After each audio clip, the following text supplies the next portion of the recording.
वह क्षेत्र दो प्रकार से जाना गया, जहां पर भगवान श्री कृष्णचंद्र ने 700 श्लोकों के गीता का जहां व्याख्यान किया, अर्जुन को निमित्त बना करके। अर्जुन ही जीवात्मा है, भगवान श्री कृष्ण ही परमात्मा है। परमात्मा का उद्देश्य जीवात्मा के तरन तारण के प्रति होता है। वह जीवात्मा अर्जुन को संबोधित करते हुए प्रत्येक गीता में इन बातों का विवेचन किया गया है और 700 श्लोकों में 18 अध्याय में विभक्त किया गया। विभिन्न प्रकार से गीता के निर्वचनों का पालन जो मनुष्य कर लेते हैं, गीता का एक श्लोक एक पाद जहां गीता की पुस्तकें हैं, यह सभी बड़े पुण्यदायक हैं। और अब हम चलते हैं कि वह जब महाभारत का युद्ध प्रारंभ हो गया और सेनापति बनाए गए भगवान द्रोणाचार्य जी, तो द्रोणाचार्य जी जब सेनापति बने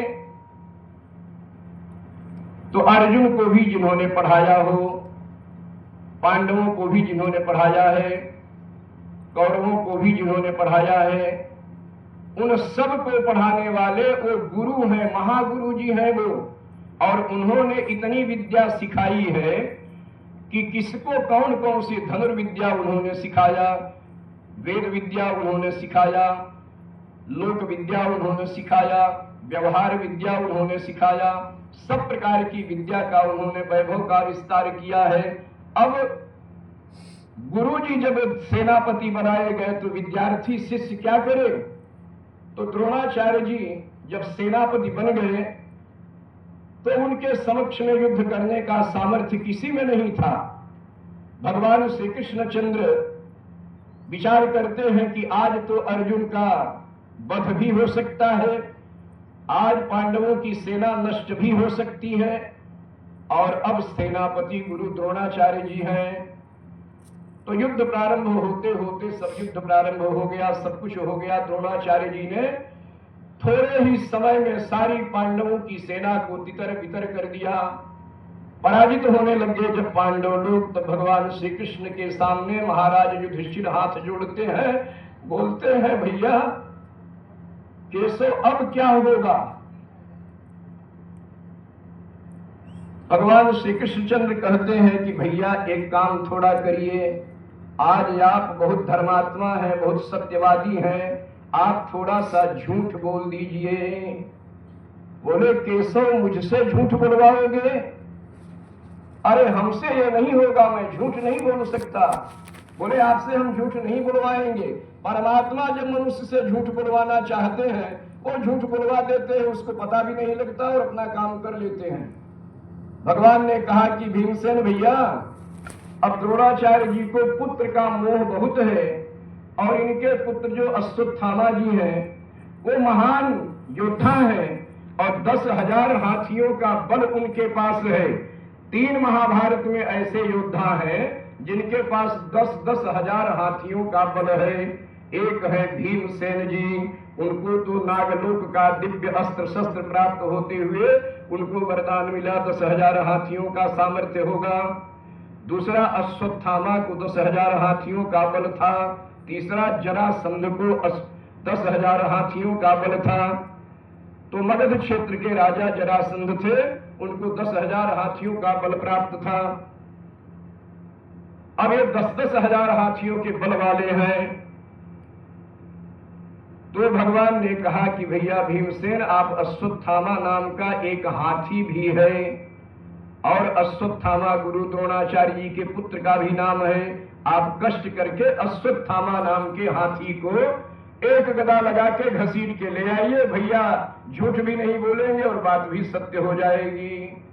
भगवान श्री कृष्ण की इस युक्ति का प्रयोग किया गया और अश्वत्थामा नाम के हाथी को ले आया गया। मृत वह आया। भगवान कहते हैं कि भैया अब आप बताइए ये सामने कौन पड़ा है? तो बोले ये तो केशव अश्वत्थामा नाम का हाथी है।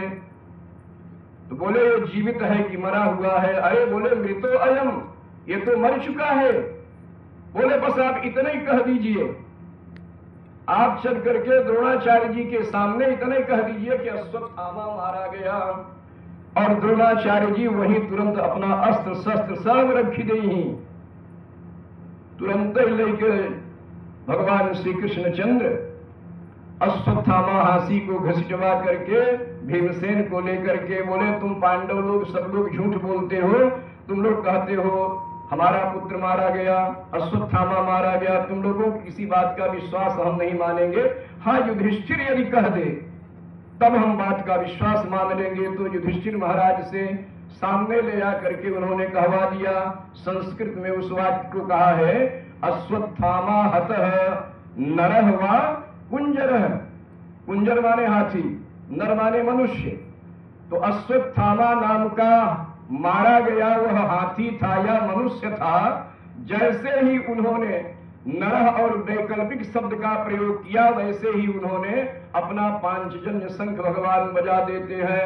अश्वत्थामा हतः, हत शब्द सुन करके द्रोणाचार्य जी अपने सारे अस्त्र शस्त्र रख देते हैं। जब सारा अस्त्र शस्त्र उन्होंने रख दिया और क्षण भर में, वो तो बहुत बड़े महापुरुष हैं, क्षण भर में वो ध्यान में बैठ गए। और ध्यान में बैठ करके जब वो ध्यानस्थ होने लग गए तो इतने में ही वहां पर एक पुरातन जो बैरी था उनका, द्रुपद का पुत्र धृष्टद्युम्न, वह आकर के द्रोणाचार्य जी का सिर का उच्छेद कर देता है।